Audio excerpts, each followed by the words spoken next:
ज्या वेळेला समजलेलं असतं अद्वैतकडे गेल्यावरती की हे लॉकेट कालिंदी महाडिक यांनी जवळजवळ 8 ऑगस्ट 1995 साली खरेदी केले। म्हणजे जवळजवळ हे लॉकेटला घेतल्याला 95 सालीला 20 वर्ष पूर्ण होऊन गेलेली असतात। आणि 8 ऑगस्ट हा तर इकडे वाढदिवस असतो, म्हणजे 8 ऑगस्ट हा वाढदिवसाची तारीख असते साक्षीच्या। आणि हे फक्त चैतन्य म्हणजे चैतन्य ओळखू शकणार असतो। चैतन्य या सगळ्यामध्ये आता हे ओळखू लागतो, कारण तो लगेच सांगतो की 8 ऑगस्ट ही साक्षीची बर्थडे, म्हणजे साक्षीचं वय वर्ष 25 पकडलं तरी तिच्या 5वा बर्थडे ज्या वेळेला जोरासोरात सेलिब्रेट केला गेला असेल, तो सेलिब्रेट करत असतानाच कदाचित हे कुणीतरी तिला गिफ्ट देण्याची शक्यता आहे। असं म्हटल्यावरती आता मात्र खूप मोठा पुरावा हाती लागलेला असतो। बरं, हे सगळं हाती लागल्यावरती मग ताबडतोब अर्जुन म्हणतो मग त्या दृष्टीने आपल्याला प्रयत्न करायला पाहिजे की कालिंदी महाडिक ही कोण आहे, इथपासून तिचं आता नातं काय आहे हे साक्षी सोबत हे शोधून काढलं पाहिजे। असं म्हटल्यावरती मग मात्र आता इकडे दोघांचं ठरतं की काही झालं तरी सुद्धा हे नातं काय आहे हे शोधून काढायचं आणि त्याच्यातूनच आपल्याला खूप मोठा पुरावा मिळेल। असं म्हटल्यावरती मग आता तो तुकडा तो चैतन्याच्या हवाली करतो आणि त्यानंतर हे लॉकेट साक्षीला कुणी दिलं होतं, कालिंदी महाडिक कोण, हे सगळं आता शोधण्याचा सगळा प्रयत्न चालू होतो। त्याच वेळेस प्रिया आता ह्या तिघांचं बोलणं ऐकते। तिघांचं बोलणं ऐकल्यावरती प्रिया विचार करते, अरे बापरे, जर का या सगळ्यामध्ये आता कालिंदी महाडिक ही कोण आहे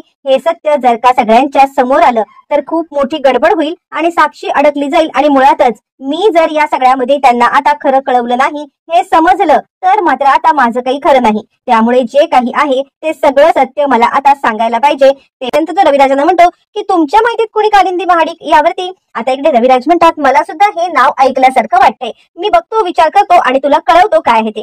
असं म्हटल्यावरती मग आता रविराज कालिंदी महाडिक कोण याचा शोध घेतात। तोपर्यंत अर्जुन पण घेतोय, तोपर्यंत अद्वैत पण घेतोय। पण इथे एक मोठा घोटाळा हा झाला की प्रियाला हे सत्य समजलंय। प्रियाला कालिंदी महाडिकने एस नावाचं पेंडंट दिलंय हे समजल्यावरती ती आता गेलेली आहे महिपतकडे। महिपतला ती ही गोष्ट सांगितल्यावरती महिपत थराथरा कापायला लागतो। मुळातच कालिंदी महाडिक हे नाव ऐकल्यावरती महिपतने इतकं घाबरण्याची काय गरज आहे हे समोर आल्यावरती मात्र आता भयंकर सत्य उलगडणार असतं। कारण कालिंदी महाडिक हिचा संबंध हा फक्त महिपत शिकरेशीच नसतो, तर ह्या सगळ्या प्रकरणामुळे कालिंदी महाडिक प्रकरणामुळे खूप मोठा सत्याचा उलगडा होताना आपल्याला दिसणार असतो। आणि हे सत्यावरती तो सांगतो तुला याच्याबद्दल अजून काही माहिती मिळेल तर ती माहिती तू मला द्यायची आहेस, असं म्हणत तो प्रियावरती खूप मोठी कामगिरी सोपवतो। प्रिया म्हणते पण तुम्ही मला सांगा तरी हे काय आहे, यावरती तो सांगतो मी फक्त इतकंच सांगू शकतो ते पेंडंट साक्षीच आहे, साक्षीला 5व्या वाढदिवसाला गिफ्ट आलं आहे, या उपर तुला जाणून घ्यायचा अधिकार नाहीये। तू फक्त मला अर्जुन काय करतोय तेवढं फक्त खबरबात दे,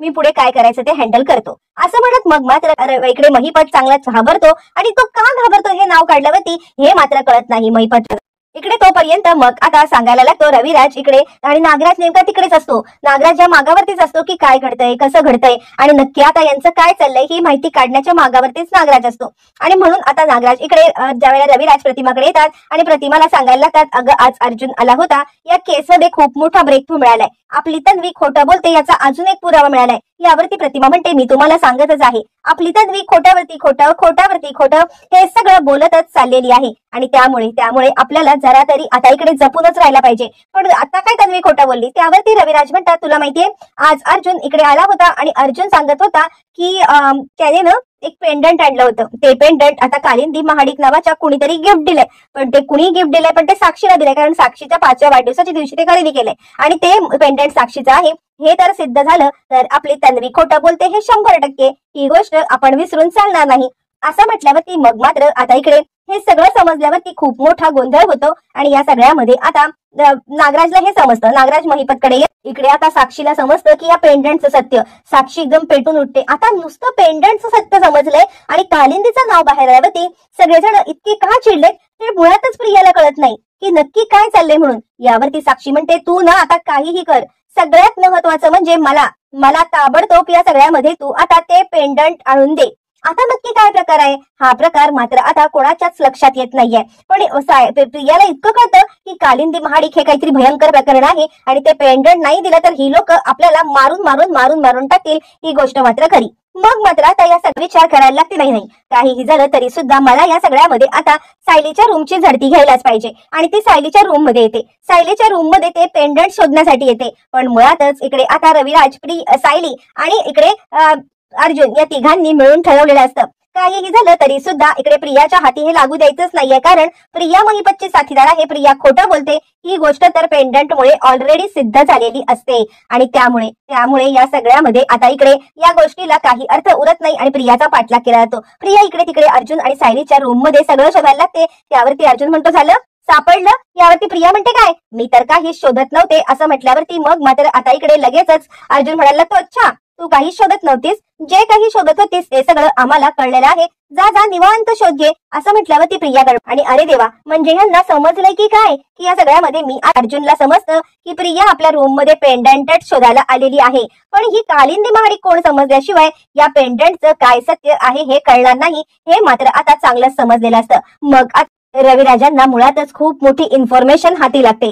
ज्या वेळेला रविराजांच्या हाती इन्फॉर्मेशन लागते ते आता प्रियाचा पाठलाग करतात, प्रियाला रंगेहात पकडतात। तुला पेंडंट सापडलं? प्रिया म्हणते पेंडंट? कसलं पेंडंट? रविराज म्हणतात वेळ घेऊन पेडगावला जाऊ नको, तू जे काही पेंडंट शोधण्यासाठी अर्जुन आणि सायली यांच्या रूम मध्ये गेली होतीस ना ते पेंडंट काय शोधण्यासाठी तू गेलेस हे मला सगळं समजलेलं आहे आणि त्यामुळे तू आता कोणत्याही प्रकारची खोटारडेपणा लपवा छपवी हे काही करण्याचा प्रयत्न करू नकोस, कारण तुझं बिंग फुटलेलं आहे असं म्हटल्यावरती मग मात्र प्रिया आता चांगलीच गडबडते आणि गडबडलेली प्रिया आता बोलायला लागते की नाही बाबा हे नाही। यावरती रविराज म्हणतात हे बघ मला तुझी मुलगी म्हणायला खूप लाज वाटते आहे आणि त्यामुळे आता मात्र तुझी मी मदत करू शकणार नाहीये, तू ह्याच रूम मध्ये बंद राहशील जोपर्यंत मला आता इकडे ही केसचं सत्य उलगडत नाहीये। कालिंदी महाडिक कोण आहे हे मला समजलंय आणि त्याचमुळे आता इकडे मी तुला सोडणार नाहीये, कारण तुझं सुद्धा भयंकर सत्य उलगडलंय। आधी या साक्षी आणि महिपतचं मी आता हे करतो बिंग फोडतो आणि त्यानंतर तुझं बिंग फोडतो, तुला मी अशी तशी सोडणार नाही